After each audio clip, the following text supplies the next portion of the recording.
Life, Love, and the Grind coming back at you again. Have Jeff Jacobson joined by Sean Allen at his remote location as well. Jeff, every time we see you, I hate to say it, but the news seems to be getting a little worse and worse. But you are always there to kind of guide us through some of the questions that members in the community, our members, just about anyone has. And I bring the New York Times from today. I'm losing track of the day. It's Friday. Unrivaled job losses accelerate across the U.S. We heard 10 million people filed for unemployment. We've gotten a couple of questions offline, and more questions will be coming in. The phone number, if you're watching, to ask your questions, to dial in, is at the bottom of your screen. So make sure that, please make sure the phones are set to low. But we have some questions that are coming in. Sorry, you had a couple of questions that came in prior to the show starting. Would you please read off some of those? And actually, Sean, I'm sure you have some questions as well. Tell us what's going on in the construction industry. Well, so far so good. Everyone's still working for the most part. We all are still essential workers. Job sites are up and running unless they have any outbreaks of COVID-19, which some job sites are shut down, but a lot of them are still going, which is, it's a good and bad thing. We want our members working all the time, but at the same time, it's definitely a risk. And a lot of our members have chosen to not go to work due to the risk factor of getting this COVID-19, and we support them just as much. But I mean, up to, we're going to get into this a little bit later, but I think up to 10 million people on unemployment. I mean, that's never a good thing for anybody, including the construction industry. And I'm just glad that JB Pritzker and Illinois has kind of stayed strong with keeping our members working and keeping our job sites up and running. We have the same in the broadcast industry. We've been talking about this at length, Jeff, is that a lot of people who've worked sports, who've worked productions have been closed down. I know you fielded a lot of questions with that. And off camera over here, we have Sarah, who's going to be reading out some of the questions that come in. I know you had some questions that came in, were emailed before the show. If you could read off maybe one of them to prime the pump, if you would, get Jeff started on what's going on. And feel free, as you're listening to this, to write in with your questions. We can also patch you on if you want to be part of our live stream here. Yeah, so I have John Rizzo, part of the live stream, as well as Kim Nicole. So hi Kim. Before I put you guys through, I'm going to read off the first question that came offline. The first one is, if we're being paid our day rate for canceled events, are we still eligible for unemployment? So as long as you're getting paid, you're still eligible. If you anticipate that you're not going to be working, I would file for unemployment benefits. And let me give you just a quick overlook of how it is. So if you're not working, you file for unemployment benefits, but every 2 weeks you have to report any wages you receive. So you could be unemployed and receiving wages, and then that'll just reduce the check that you receive. So you're still eligible, just but for a smaller amount. Is that how that works? I just want to make sure I'm understanding so this correctly. It starts off with the unemployment benefit amount you get, that's the weekly benefit amount. And for those that are following us, they're probably going to learn the terminology eventually. So your weekly benefit amount, you're entitled to receive up to half of that as wages. And, if it's not wages as an independent contractor, things like that, it doesn't impact it. But so it's wages, tips are considered wages. And you receive half of it, then it's dollar for dollar eats away at the remaining amount of your weekly benefit amount. Okay. I think that answers that question for me. Sean, do you have any questions yourself? And I'll also take a moment to introduce Sarah Yetza. John Rizzo is joining us. John Rizzo is my counterpart at IBEW 1220. He was a guest on our show before, represents CBS, WGN, Channel 11, and multiple sporting employees and workers in 13 states, I believe. John, is that correct? Yeah, we maintain national contracts for both Fox and CBS as well, and we've been very fortunate that both Fox and CBS have decided to pay the workers that were scheduled for those events that ended up being canceled. So a lot of those folks are kind of sitting on their hands right now. So that's good to know that they can also file for unemployment as well just for a reduced rate. So good to know. I'll let those folks know as well. Right, At because least the Illinois folks. on the hours, and then they're entitled to, well, there's a federal kick-in, but we'll just do the state, 26 weeks of benefits. So if they don't use it all every week, it's the total is 26 times their weekly benefit amount. So hopefully it's not going to last longer than 26 weeks. So the federal government has kicked in a supplement. And then I should point out, for those in the union, some of the union members get laid off off season.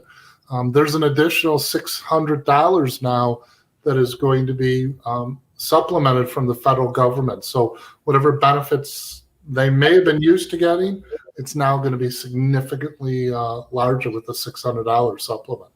I did have one question. I had heard that you have to wait a week for unemployment to kick in. Is that still the case? Has that been changed? So it's not the case right now, and so the waiting period. Part of the law that was enacted by the federal government is an incentive for the states to get rid of their 1 week waiting period. You have such a calming presence, Jeff. I'm honestly just gonna say it. When you're in the most stressful of the times and you bring that calming demeanor, it really means a lot. I know Kim's on here. I'm gonna patch Kim through. Hey, Kim. Hey, Kim. Kim, can you hear me? Unmute you. Hello. Hi. Do you have a question for Jeff or anyone else that's on the panel today? Actually, keep it restricted to Jeff. He's on the hot seat today. He's right under the hot lights. What do we have for Jeff? One question I would have is the $600. Is that a monthly benefit, unemployment benefit, or is it a weekly additional? It can't be weekly. So it is, as I read it, it's a weekly benefit addition. So you're capped off. Your state amount could approximately be about 500, 550. There's actually a table of what it is. And then you're entitled to a credit for having a spouse that doesn't work or dependent children. So it's going to pretty much double what the amount is. Now, bear in mind, the unemployment benefits for the states is only to get through the necessities. I have a feeling the intent was for the federal supplement is so that you would spend money and you would get the economy going again. That's the intent of that. That's the intent of the check you're going to get between now and I think I heard August. So those are the intents of the federal government kicking in the $600 a week. So that's retroactive then? So I don't yet know the answer, but you do raise a good question. So if you had filed for unemployment and you're still not working, but your 26 weeks has run out, you're done. You can't collect unemployment for this period now. If you've been on unemployment and today is the 26th week, you'll be able to get it extended under the federal law and the $600. I anticipate the $600 will go back to the date that the law was first enacted or when you were severed, whichever was later. Sorry to use legalese. Well, we are. I'm just trying to reconcile the fact that we have some listeners who have said that they filed some on the 12th and still have not received that $600, and why that might be. Well, it takes time for the federal government to move it. So those in charge of the funds, the directors, have to move them to the state. So the state hasn't received them yet. Just like, I just heard on the checks we're getting, the stimulus checks. For some people, they may come soon. Others, it may not be till August by the time the money gets transferred and the checks get cut. Great question, Kim. Is there an additional question for you before we move on to the rest of our panelists? So you're saying that on the state that there is now a 1 week waiting period, say that I filed last Friday, which in fact I did. I had problems trying to get into the state system and maybe they were crashing because they were overloaded. And I finally was able to get in last Friday and I filed and set up an account and did their whole job link thing. and I tried to certify because it said like yesterday was my certification date. Oh, okay, good. They said because of volume or whatever, my certification date is Tuesday, March 8th. But normally the certification day will then be a Wednesday. So things seem to be changing there because they're getting attacked at every angle by people like myself who are into the system. But I obviously earned enough credits from enough of my IBW 1220 freelance work that I'm eligible for a benefit. So you're telling me that the $600 is going to be a weekly benefit over and above. The question I was concerned about is how long is the wait? It's only a 1 week period. So maybe like next week I'd see a check. So let's make sure we're clear. So there used to be a 1 week wait. Relative to the coronavirus, there's no longer a 1 week wait. So when you filed, sounds like you filed before the CARES Act or the, I'm going blank on the other act, when those were implemented in March. So you filed before March 20th, right? No, 27th. Oh, you filed on the 20th. Okay. All right. So there is no waiting week for you. Your benefits start at the day you were severed, the day you were laid off. So that's when it starts now. Okay. Yeah, they just felt like flies. So my last day was like the first week of March, and that was the last thing. After that, everything was canceled. Right. But you filed on the 27th? There was some work, but things were just dropping. Okay. And then before everything dropped out that week, the week of the 27th. That ended in the 27th, and that's when I did the filing. Actually, like I said, I had a hard time getting through to the server because it would not, I always kept crashing and freezing and locking up.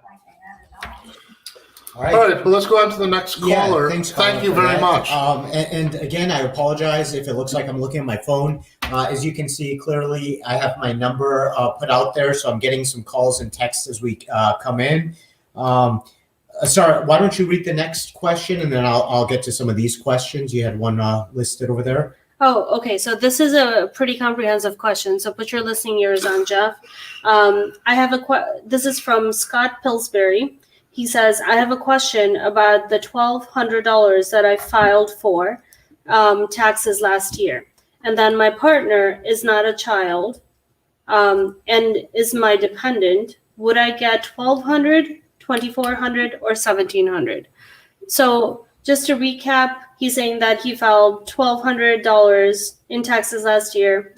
And for his partner, who's also his dependent, would he get $1,200, $2,400, or $1,700? So for marital, it's $2,400. And so, I don't know the answer to the question because the federal government doesn't, they have to under federal law now because the courts recognize same-sex marriages for those that have that. It should be if you are married, you will get $2,400. If you're just living with the person, then you'll just get $1,200 and that person will get whatever they're entitled to. Fantastic. Sarah's got some more questions. I don't know if, and again, sorry, because we are getting a lot of questions and we're just coordinating.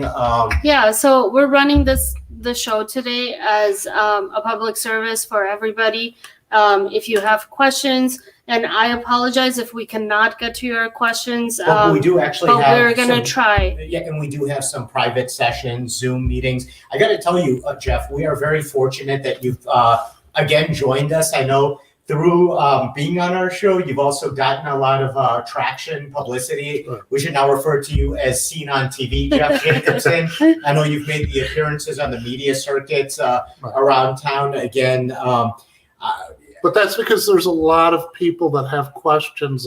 There's nowhere to go for answers for most of these people. So just one of those questions then is, do the techs that are being paid their flat rate for canceled shows consider being laid off for those weeks? So, and let me tell you, I know a little about this. Yeah. So they were canceled and they're going to get paid in the future. So for those that don't have work, you are now severed, laid off, whatever term you want to use. Severed is the Department of Employment Security term. File for unemployment right away. That's what we've been saying all along. The second you're losing work, file for unemployment right away. Then, when you receive wages, you're going to call in, as that one caller had said, you're going to call in and you're going to have to report the wages you received. They'll then calculate what your benefit amount is for those 2 weeks, and then you'll receive your check. It's approximately what it's no longer checks anymore. You'll receive your money a couple days later. So if you anticipate money in the future, but you're not working, file for unemployment benefits right away. If you're just joining us, we have Jeff Jacobson, who's by now an expert on all questions unemployment related. You were in, tell us your qualifications. You were in appeals, Jeff? Oh, so I worked for the Illinois Department of Employment Security in the appeals division as an administrative law judge. I heard about 10,000 cases, decided on about 10,000 cases related to unemployment. So, you know, basically you'd asked me if I can talk to the members, and I realized everyone needs help. A couple things I want to mention. So this isn't well known, but if you are calling in, you have a problem, you're calling in to the Illinois Department of Employment Security, and it's 5 o'clock. You've been on hold waiting for someone to answer, and it's 5 o'clock. I'm being told they'll still answer the calls. As long as you're in line at 5 o'clock, they will still try to pick up that call. So stay online if you are. It's probably one way to keep you sheltered in place too if you're stuck on the phone. And then the other thing is, if you have very unique questions, you can call your local rep. I know they're overwhelmed, which is one of the reasons I'm doing this, but you can certainly call your local rep if it's a unique thing. And you can contact me too. I've had people who are going through the application online, and they're showing me shots of where they are on the screen and asking me how to answer. Because there's some people that, their hours have been reduced, or they're not going to work because of the coronavirus, and that isn't a choice yet on the application. It asks whether you've been fired, whether you've been laid off, and so there isn't the choices for every situation now. And if you're joining us, I also do want to introduce the other people who are on the line with us. We have Sean Allen. Sean, give us a little introduction to yourself. Well, obviously, I'm the co-host of Life Loving the Grind, which is the biggest thing we got going on, obviously, and then organizer with the Bricklayers Union. And obviously, dealing with this construction side of our union panel. And if you heard that annoying woo-woo for camera, that is my lovely wife, Sarah Sadat. Sarah, give us a little about yourself, a little information. So Sean calls me the incredible Sarah Sadat, only because I pull polarity between the co-hosts down together and become the glue in the middle. Honestly, I could just be sitting at home and doing nothing, and knowing the three of us, we're not those people. So we try to find creative ways and creative ideas on how it is that we can benefit every single person that has impacted our lives. And Jeff is one of them. We're going to continue to bring this out to you guys as long as you need us. We got tons of questions on Facebook. And let's but before get to I go those. there, John, tell us a little about yourself. John Rizzo. Sure.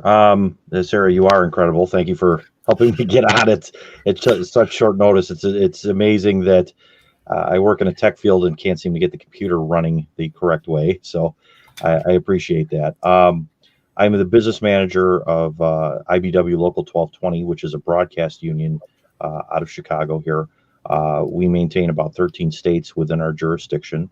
We hold 2 national contracts for sports, as well as a few TV stations, a few radio stations here in town.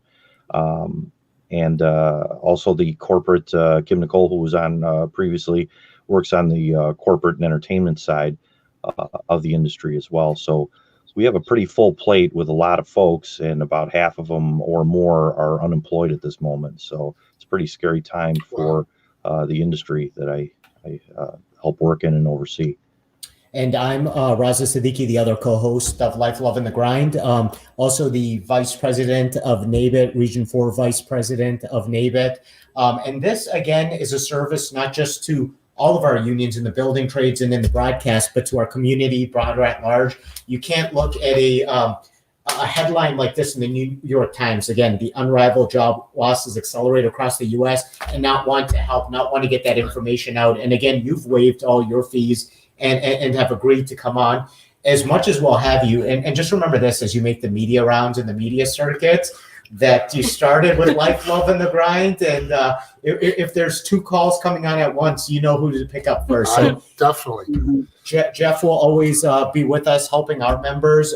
We have, Sarah, you're raising your hand like a student in a class that's not in session. So please, what do we have? Guys, we're trying to adhere to our 6 feet apart studio space here. So therefore, I am not on camera. So just remember me from one of the previous show recordings with my curly hair talking. So Russell Roberts actually had a question. If you're receiving or expected to receive unemployment benefits, will the PPP or CARE benefits still be available to those on UI? So the PPP, which is a payroll protection program, that applies to employers, and it's an interesting thing. So it doesn't impact unemployment benefits. However, if you are an employer and you're listening to this, you want to get the PPP. You want to apply, and my guess is they're going to run out of money rather quickly on that. I heard that there was like thousands of companies that applied locally. So what happens when an employee files for unemployment benefits? They receive money from the state. However, the employer is going to pay that back by having their food and SUTA tax rates increased. And so next year they'll have their food and SUTA tax rates increased, and then they'll be paying for the next 3 years an amount of money to replenish what was paid for claims. If the employer applies for PPP, they get a loan up to $10 million. There's parameters. But if they use 75% of that money to pay their employees, even if they don't work, that loan then becomes a gift, and they don't have to pay it back. And then because they're paying their employees and their employees aren't on unemployment benefits, their tax rate won't go up under food and SUTA. I've been talking to a bunch of businesses about that, and until I mentioned, no one really saw the issue. No one really understands. I also, before I forget, I got some notes here. I want to point out that if you're collecting unemployment benefits, one of the questions, and John, you brought this up because this is hurting businesses, what's going on right now. If the employer goes bankrupt, closes down, you still get your benefits. It's not based on the financial position of the employer. It's based on whether the state has money or not. So don't worry about the position of the employer. We want employers to do really well for jobs when we get through this. But if they do close down or file for bankruptcy, that does not impact your unemployment benefits. Hey, Jeff. Yes. Thanks for answering that. That was a big question that I had. Like I said, I maintain some jurisdiction over the corporate and entertainment side. A lot of those folks are laid off, and I've pushed their contractors to take advantage of both PPP and EIDL as well, if that works for them as well. But that's a great thing to know, that they could use those loans, or they become grants if you use them for wages. And so we're pushing them to kind of see if they can pay them for cancellations like the sports side as well. And that's going to be a huge help to displace some of that burden that's been put on the members. And to apply, it's not too hard. I do have, I'm going to make a plug for my website. So I have the list of the Illinois lenders that are working with the SBA for this on my website. So you can go to Jeff Jacobson Law, JEFFJACOBSONLAW.com, and it's on my website. I have a page related to the coronavirus. So they can borrow 2.5 times last year's wages, up to $10 million. The only requirement is that they use 75% of it to pay wages, and they use the rest only for utilities, wage-related expenses, rent, and mortgage. and it's up to $10 million, and they have until June. I think it's June 30th to bring the employees back to work and pay them. So it's a very liberal plan. Even if you don't meet those requirements, it's a 0.5% interest rate. So it's not hard to meet it, and then it becomes a gift. You don't even have to pay a penny back if you don't meet all the qualifications. There is a percentage that you have to pay back, but I don't know why an employer would not do this. I also want to remind any of our viewers and listeners that our phone number is down there. If you don't want to ask a question or put your information on publicly, do text to that number your email and your question, and we're going to try to arrange some Zoom technology meetings later, some private sessions later. So I want to make sure we deal with that. I'm also going to plug your website a little bit. Okay. I know that with the Illinois unemployment office continually crashing, that you have put some of the forms, at least in Illinois, up there so people can pull them off yours. But that brings me to a question we got out of Texas, as a matter of fact, that they've constantly been calling and can't get through. They cannot get through on their unemployment there. And I'm sure that echoes in multiple states. We're not just dealing with Texas and Illinois with these crashes. I'm sure it's happening everywhere. Ohio, we're hearing now. What do people do? I mean, what is the way to be effective, efficient, get what you're entitled to, get the work and the money that is yours when you can't get past the system? So I don't know what they do in other states. And so in Illinois, what they've changed now, your benefits didn't start till when you got online or you went into the local office. That was the day that it started. Because of all the problems they're having now, your benefit starts on the day you were separated from work, the day you were severed. Okay. That sounds really good, but if you have union members that were laid off, let's just say today, and then they can't get through, and I'm embellishing, for 2 weeks, they need their money now. Yeah, we all do. For a lot of people. So it's nice that when you get through, you can go, it goes back to the date you're severed. So one of the things I would suggest, Gene, is that I have the form online that could fill it in and mail it in. If you're in Illinois. Yeah. And so I've talked to some reps who have discussed this. We're not really sure exactly what would happen, except for that would show the date that you were entitled to benefits. So they're getting this worked out. Last week, they added some more systems so they can take more online. I heard if you go on at like 10 o'clock at night till 3, 4 in the morning, you'll get through. I know I've been talking to a lot of people lately that are actually online at the moment. And they contacted me because they need help. So I know a lot more people are getting through. It's just going to be a struggle, and then to certify. So every 2 weeks when you need to call in, and just if you're a union member, you're not required to normally look for work like non-union members have to.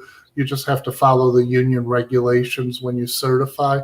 But I don't know how those phones are going to handle, the millions of now people that have to call in every 2 weeks. I don't know how they're going to do that. Well, another thing that we noticed the last time we did this is people had printed out some of this material and they were sharing it right on the side there, telling people, email me, I have some of the forms. I think another thing we could look at is at least, I don't know if you'd be willing to put stuff from other states. I don't know if legally you can, but maybe I'll look to see if we can do that as well, just so some of those forms are out there and accessible if our members can't get it off the state website. The incredible Sarasota can handle that. No, just kidding. I mean, thankfully, yes. So right now I'm focusing on Illinois, and it's enough helping people out that's keeping me busy for me to have to go through but the remaining 4. Other states so as well. if you are in another state, I suggest look for the application form in your state. Do a search on whatever the department's called. In Illinois, it's the Illinois Department of Employment Security. I think Texas is the workforce. and do a search on Texas workforce and application for unemployment. Just before I forget, if we do have members from Texas, I have reached out to and gotten some contacts out there as well from some labor organizations. So I'd be happy, again, text me at the number down below, and we will get you a reference down there as well. So hopefully that can at least help out. The questions are around out of state. We have 2 different types of questions kind of coming through, and I see a pattern in the amount of questions that are coming. You know, John, if I can interrupt, can I ask you a question? Sure. So under the new FMLA, if an employee's fearful, or well, we'll go with the easy one, kids have to stay home because of a order by the governor. The employers have to pay after 10 days of the employee using their paid vacation. Do you know how the union contracts are handling that situation? No, I could tell you a lot of the employers, and not just in this state, but my counterparts across the country, are dealing with a lot of employers that have been caught flat-footed. Right. They don't know how to handle the sick time. What I've sent our members, and I've actually sent management this as well, is they get that additional the additional 2 weeks. Right, the 10 days of sick leave. And then those folks that have children that have to stay home because their schools have been closed, which I think this is the situation that we all live in now, they get an additional 12 weeks. And I hope I'm saying that right. But they get an additional 12 weeks of paid sick leave. Does that sound correct? Very close. So the FMLA now that's been modified twice, what happens is it's 10 days, which turns out to be 2 weeks. It's Monday through Friday is the 5. So it's 10 days where they can use their paid vacation. And then after that, for 10 weeks, the employer has to pay. And there's the formula on there, although I think it caps out at $200 a day. I don't remember exactly the formula, but then for 10 weeks, the employer has to pay if they're on FMLA. If they're not on FMLA, then the employer doesn't have to comply with that.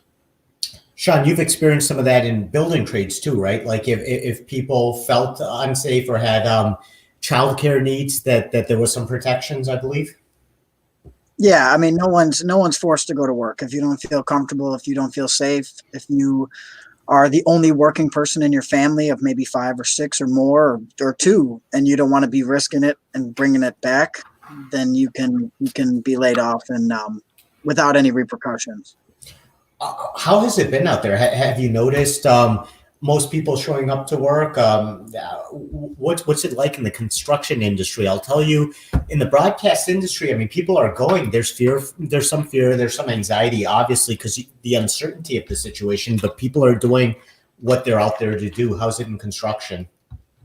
Well, like I say, I mean, the jobs are still going, and there's a lot of huge projects. And I mean, if people want to work, they want to work. I mean, I don't know how much social distancing is working. I know, like I say, with the union construction side, they're doing all the best precautions that they can do in distancing and trying to spread out different trades and just different times and stuff. On the non-union side, there's absolutely nothing. Of course, they have no precautions. They're not, with the union, they were taking temperatures and they were making sure that if anyone felt sick, they were being sent home.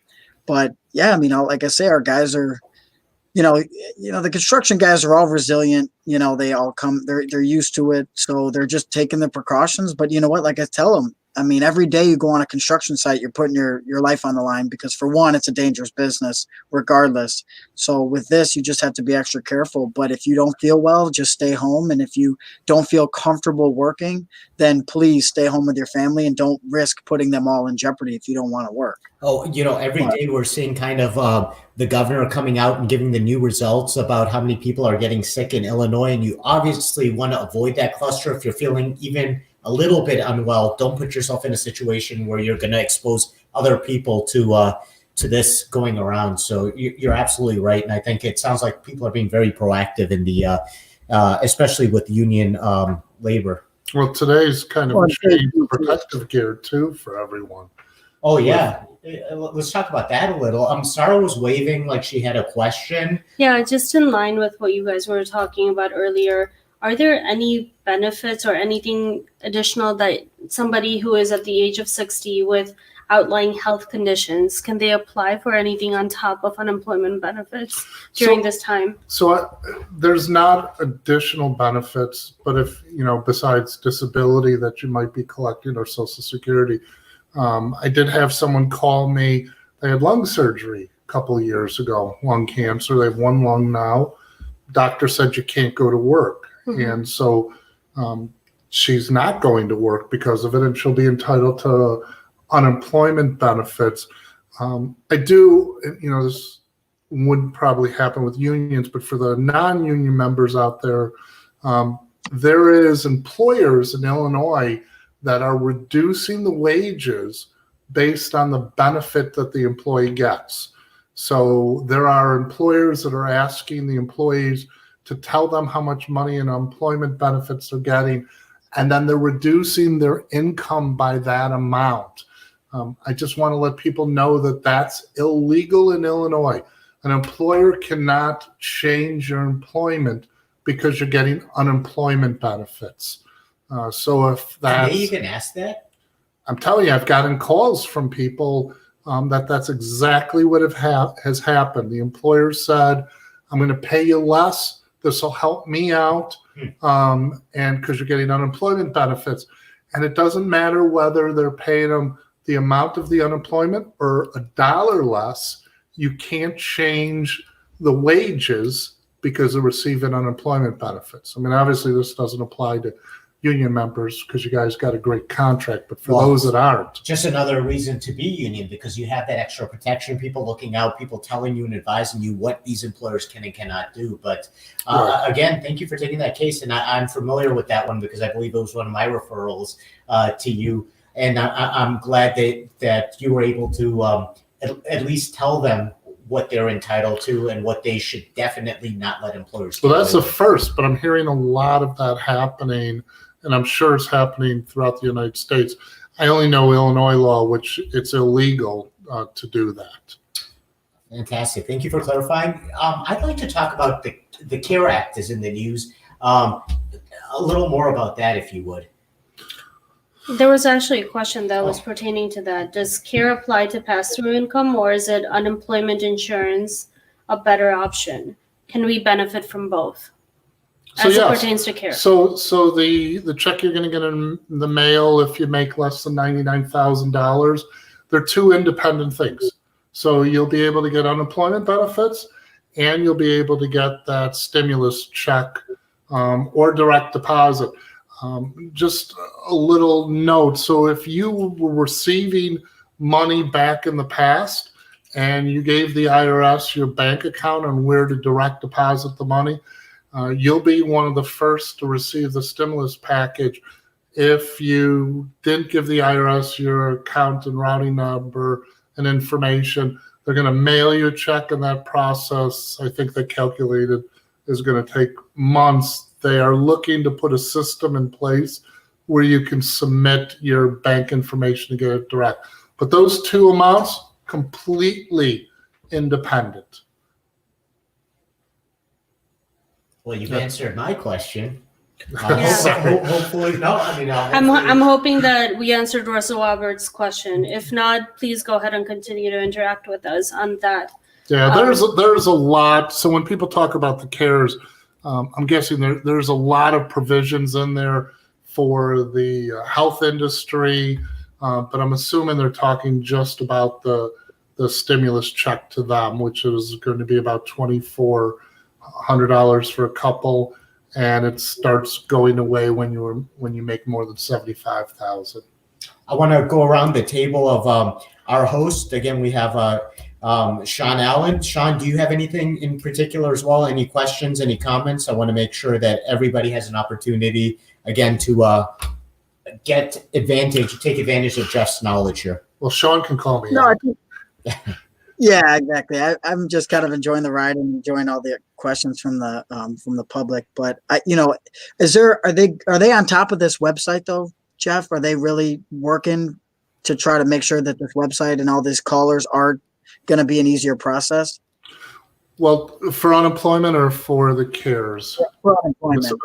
Right. So I don't know. I can't find out as of yesterday whether they're going to add more resources. I know I think it was Friday, they upgraded the computers and the telephone lines. I hope they do, although I have a feeling with the new schedule. So for those of you that don't know, there's now a schedule based on your last name of when you should call in, what day you should call in, to kind of spread out the load over the week. So I think that's working well.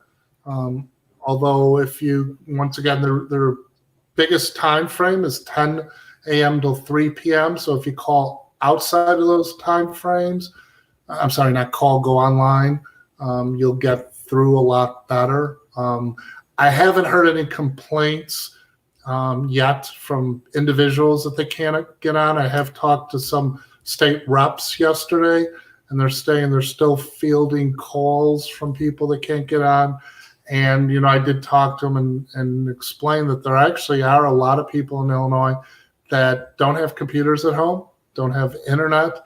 And now that all the libraries are closed and you're supposed to shelter in place, it makes it difficult, in which case I suggest that if you can't go out for health reasons, go to my website, download the form, mail it in as a last resort. Do you want to tell me the website one more time, Jeff? I don't know if I've even told. Oh, yeah. So it's jeffjacobsonlaw.com, JEFFJACOBSONLAW.com. John Rizzo, IBW 1220. Any questions? Any additional clarification? Anything you're hearing from your members that you want to hear more about?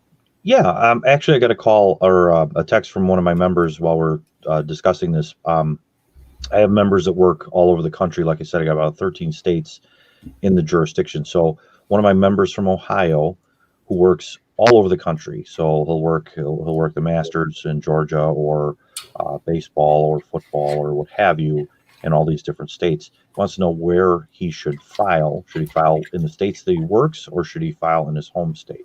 Okay, actually, thanks for that question. So the suggestion I have is they should figure out which benefits are better in their home state where they live or where they're working, because they have the option. There's reciprocity among the states.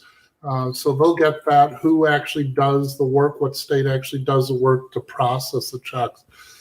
That being said, if they don't want to, or it becomes too complex, which it is, they can pick either one. So they can do it in their home state, or they can do it in the state they work to apply. It may come down to which state you can go online and get through to. And just if you are a NABET member watching, our suggestion is that you file in your home state, that you file where all your clients will be directing. So that's just something that we're advising our members to. But your point's very well taken for other situations. Right. It's if you want to read statutes and law and you've got nothing but time on your hands, Who's got anything to do these days, huh? Except for the people on the front line. Thank you for what you do in fighting. Yeah. So hopefully that answers your question, John. Can they file in multiple states? I guess is the follow-up question on that.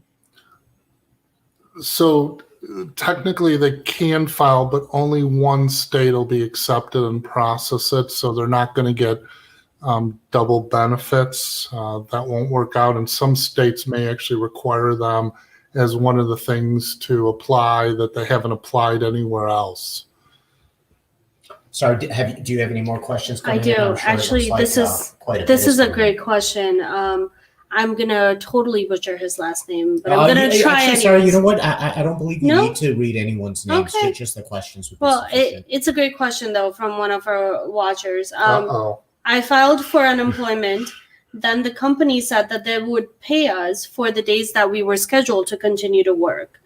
Do I have to report that even though I'm not working? So yeah, so if you're sitting at home and your employer's paying you wages, that's wages. So you actually wouldn't be unemployed. It's when you're not making what you were that you're unemployed. So it's not because you're sitting home. So if you're, and that's why I was saying the payroll protection program is awesome, because if an employer can pay someone while they sit at home, they're not collecting unemployment benefits. The employee now is getting their wages. The employer won't have a higher tax rate. All right. Yeah. Although, one of the things I haven't actually calculated, so with the $600 supplement, I don't know how that's going to work out. No, that was a very interesting question. I actually had a question very similar to that. The other questions that seem to be coming in, and again, on a pattern basis, related to independent work, contract work. What does that look like? I mean, if I have a contract for one day versus the next 2 days, or I hop around a little bit, how can I file for unemployment? Like, what do my numbers look like? So you want to file for unemployment benefits if your job has lessened. You were working 5 days a week, you're now working 3 days a week or 2 days a week. You file for unemployment benefits. Then every 2 weeks, when you report your wages, you report the wages you've received for those 2 weeks, and then that'll be deducted from your unemployment benefits. So if you're working less, go ahead and file. There's no fee for filing. There's no one time in a life filing. You can file as often as you get laid off or reduction in work. There's no sanctions or penalties if it turns out the employer is going to pay you wages. So go ahead and file, and then whatever you receive, you'll be able to, you report it. And you also asked about the independent contractors. So independent contractors are not entitled to unemployment benefits. The state of Illinois will have up, hopefully soon, the ability for independent contractors to apply and to be able to get their benefits. All right. I don't want to take any time away from more questions coming in, because it looks like there's quite a few questions. You have another one? I coming in, do. Sarah? Is the 10K small business grant a viable option for 1099/W2 sole proprietor who has no employees and very little overhead? So I'm not familiar with the 10K plan. It's a small business grant. I think that was specific to being a small business grant, and I know you're doing the unemployment portion of the employee part. Right. So if you're a sole proprietor, you're not going to get unemployment benefits. So you might as well. You're not going to get the payroll protection program plan because you had no employees. You have to have employees by February 15th to be able to do that. So you won't be able to get any benefits. So if you can get a grant through the SBA, I'd go ahead and do it. Once again, all the SBA banks are on my website. If you need a list of them. And not every bank is an SBA bank. Not every bank will handle an SBA loan. I do have the application for the Payroll Protection Program Act on my website if you want to fill it out ahead of time before you go into the bank. Go in quickly. The application started this morning when the bank's open. Understood. And if you're texting me, watching the show, if you're not and you're just a friend of mine, my phone is with Sarah, who's getting questions coming in on that, and that's why I'm not returning them. But another thing I want to remind you, if you're watching and you want more personal attention, send your email. We'll try to get some offline things going, some Zoom technology things going. As busy as Jeff is with his newfound fame in terms of the media appearances, he's always been there for our members and been there for our community to get the answers out to anyone who wants them. So please, let's not take advantage of that, but get the information we need, because if you get it, chances are you can share it with someone else who needs the exact same guidance that you probably did. And actually, so I'll correct you. I do want you to take advantage of this because it's probably one of the few opportunities to get free help with something. And I realize people that are, going through this situation, it's very tough. I mean, you have to still currently pay your mortgage. The rent, while the rent is, the courts are closed and the sheriffs aren't evicting people, if you don't pay rent in 5 days and the landlord gives you a notice, they can start the proceedings to have you evicted. Now, it won't happen for a while, but now there's nothing you can do to reverse that. Once those 5 days have expired and the landlord, decides to evict you, if a month from now you come up with the money, you want to pay double and the landlord doesn't want to, you're out. So take advantage, because I want to help people out that are having a financial crisis. And I'm going to toss out my phone number too, because people haven't taken advantage of it. So I do get some free time. My phone number is 331-222-9529 if you have any questions. All right, you know what? We'll pop that up on the screen in a few moments as well. It's just giving Sarah something else to do. Well, She's frowning at You me. can leave that. Hey, Jeff, question for you. On the eviction thing that you were just saying, I thought I read somewhere, isn't there like a 4-month stay for evictions in Illinois at this point? So there's a stay. So right now, nothing's happening because the courts are closed, the sheriffs aren't serving them. There's a stay on the eviction. But my reading of the law is that means you can't evict someone till after that period. You can't, if they don't pay rent, you can't evict them in that period of time. However, my reading of the law is if you give them a 5-day notice and they don't pay, you can then, when that stay goes away, start evicting them. Okay. And my guess is if they're 4 months behind, it's going to be really hard for them to catch up anyways. I know there's a lot of tenants that are now not paying rent for whatever reason.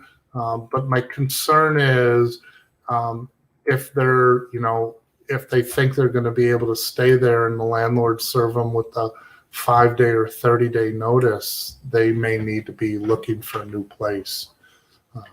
That's why I'm putting this out, because I'm worried about those people. As well as the landlords. Landlords have bills, and not every bank is being decent about the situation.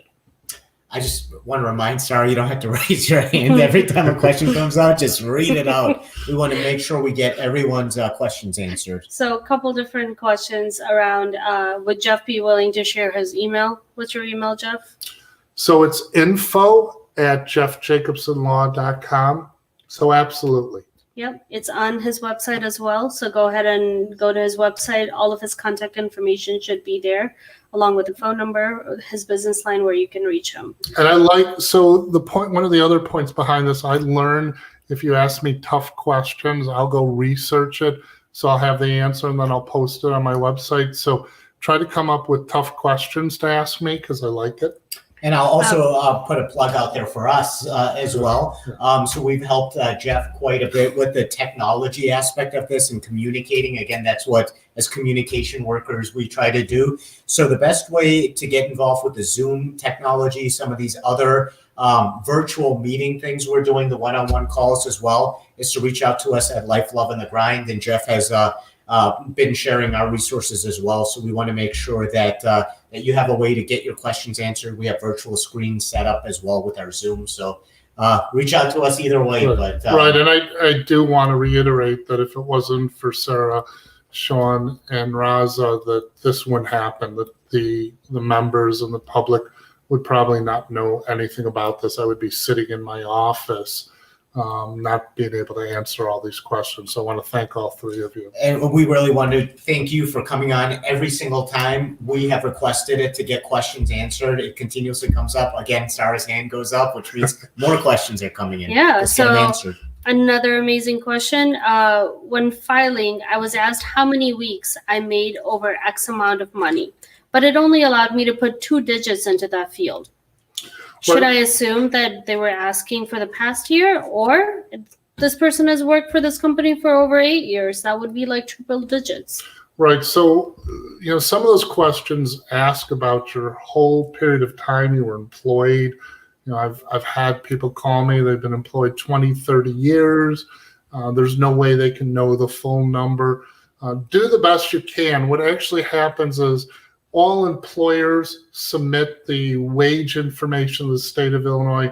The state of Illinois already has all the accurate information they need to do the calculation. So just do the best you can on those things, on the wages, and even your date of hire isn't critical because they only calculate it. So your benefits are calculated on a 1-year period, but it ends the quarter before the last. So if you go back 5 quarters, 4 quarters, 3 quarters, and 2 quarters, that's the 1 year that the state of Illinois calculates it. It's based on your employer. And then you raise another issue. And there's a lot to unemployment.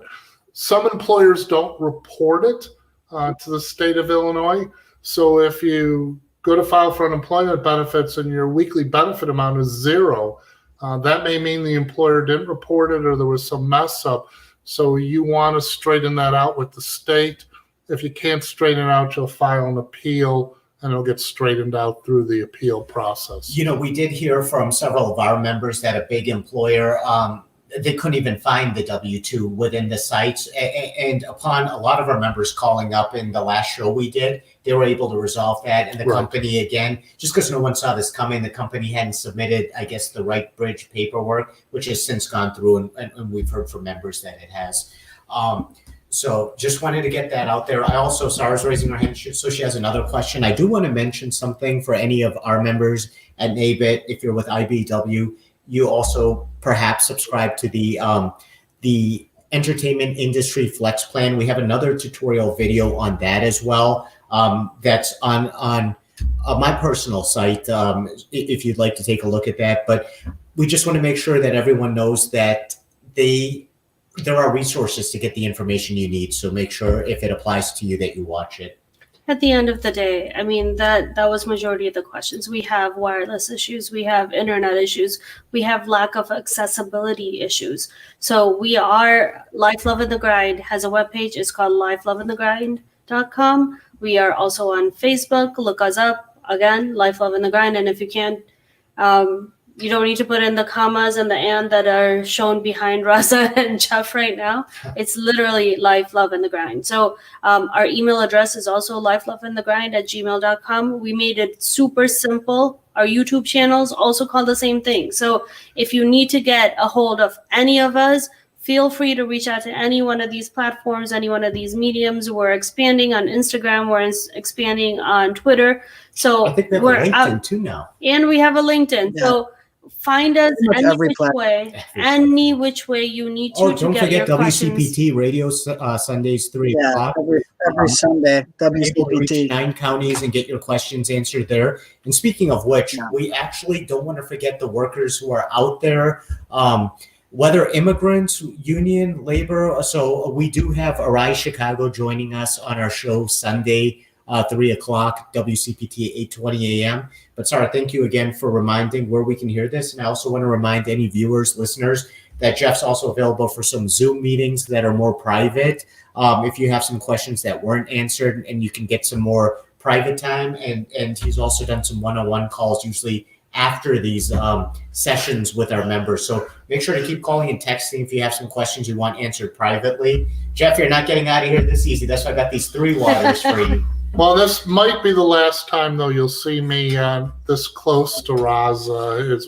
We're beyond 6 feet, but it's. We were discussing that again with the technology. We are trying to encapsulate whatever we can to stay safe, be compliant, but get the message out there because people need to know this.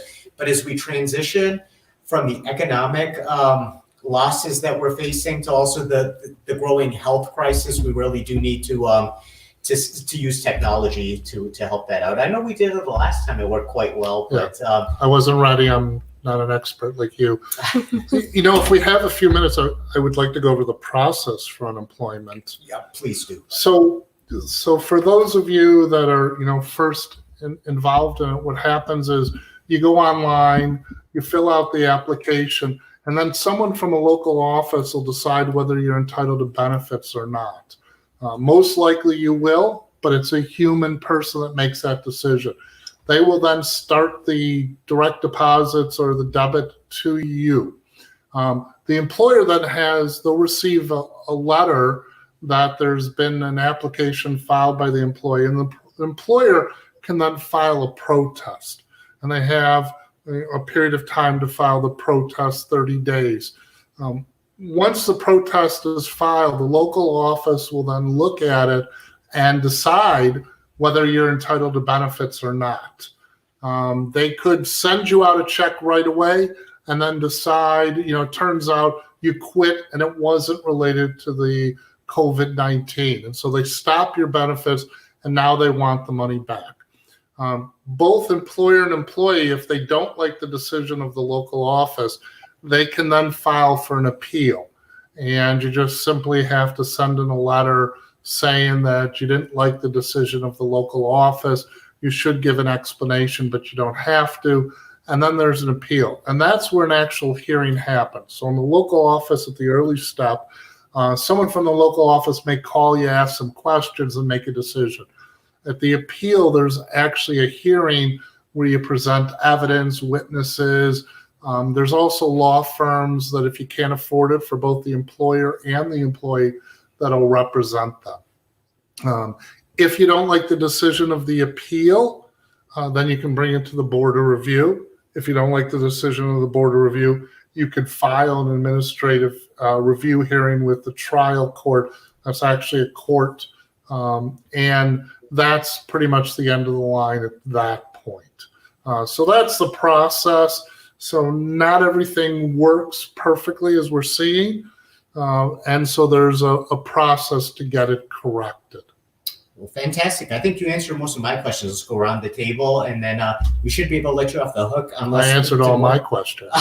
Sorry, any more questions come in? Yeah, there's always tons of questions. But let's go around the table Yeah. real quick. Sean Allen, any questions? Sean Allen with the Bricklayers, co-host of Life, Love, and the Grind. Any questions?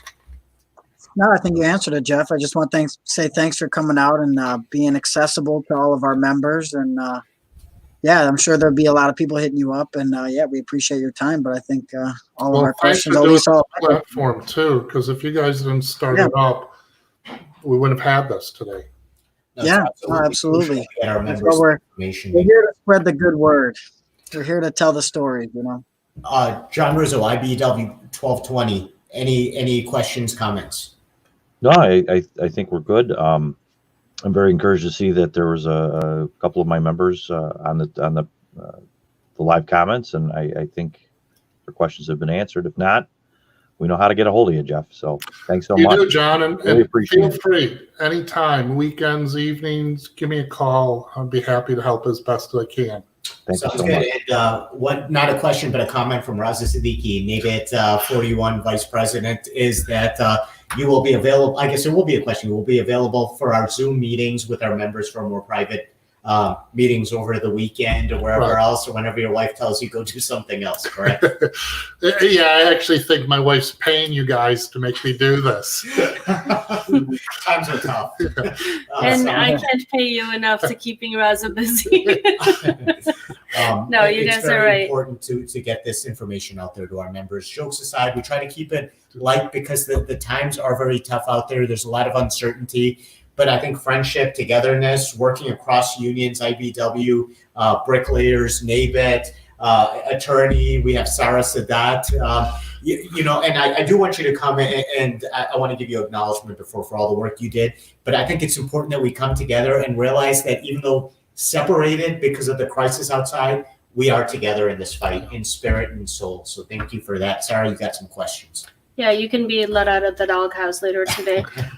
There's a question that goes, how is IDEAS going to calculate your weekly benefit amount if you work both as a freelance independent contractor, which you invoice your wages for labor and work and under union contracts, right? But you also receive a W-2 income.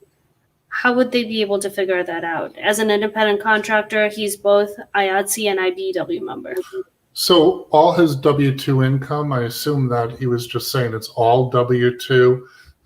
All that is submitted to the state, so he'll report the employers, and then they'll use that to calculate. And that's why I said if the number isn't wrong, you can contact the local office and let them know what the information you have, your tax returns, your W-2s, to show it was miscalculated.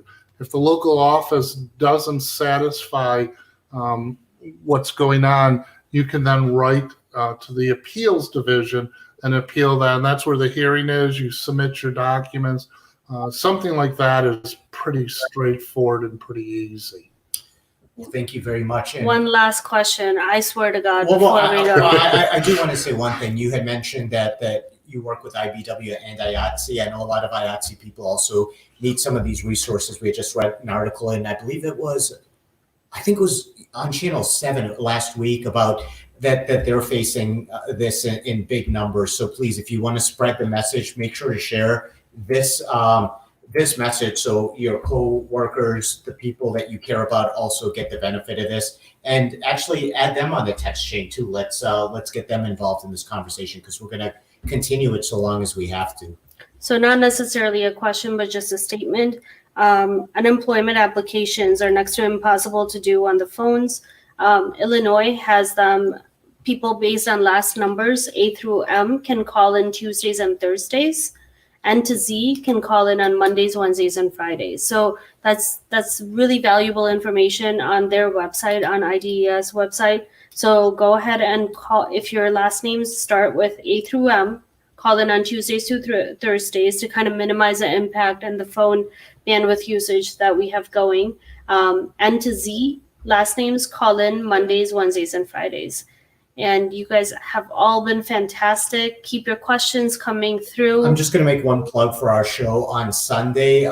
Again, we've dealt in DuPage County with the coronavirus affecting some businesses. We have two advocates for workers' rights, Jorge Mojica with Arise Chicago, who's going to come and talk about working conditions in Cook County. And we also have Sarah. I always mess up the name. Can you help me out with this, or do you not have the notes? Sean, maybe you can help me out. I think it's Cristobal Avastos. Cristobal Avastos, I think. Love you, bro. Wherever you are, love you. Save me every time. And so he'll be joining us. He's been fighting for workers' rights in one of these factories that was affected, to make sure that the sanitary conditions and the cleanliness are conducive to getting the workers back out there. So as we continue this conversation, we're going to go between how to address the unemployment issues and how to address the health and safety issues, because both of these are vitally important. And somewhere along the line, we'll bring in people who talk about how to work out at home. You know, we gotta stay on top of it on all fronts, because at the end of the day, We had the great Andrea Metcalf too last week. She was a great guest talking about fitness and health.